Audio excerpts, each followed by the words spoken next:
Me sloganin 400.000 euro për beton ndërsa rinia po largohet, Rinia Demokratike e Kosovës Dega Neklin ka protestuar sot para komunës së Klinës, duke kundërshtuar projektin për asfaltimin në sheshit Muj Krasniqi. Sipas tyre, ky investim nuk përfaqëson prioritetet e qytetarëve dhe të rinisë së Klinës. Me këtë rast, kryetari i Rinisë Demokratike Dega Neklin, Fejz Fejzullahu shpreh: Në seancën e kaluar jam votuar 400.000 euro për ndërtimin e një sheshi.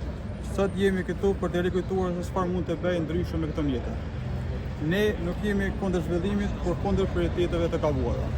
Sepse 400.000 euro nuk janë vetëm një numër, janë mundësi, janë përgjegjësi dhe janë vendime që ndikojnë drejt për drejt në jetën e qytetarëve.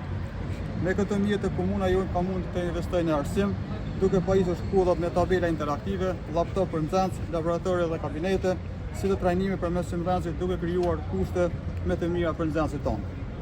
Me 400.000 euro ne mund të kishim hapur programe trajnimi profesionale, mbështetur bizneset të reja të rinjeve, krijuar hapësira rinore funksionale, si dhe financuar ide dhe projekte inovative. Ata thonë se Klina po përballet me largim të rinisë dhe projektet e tilla sipas tyre nuk ndikojnë në ndaljen e këtij fenomeni.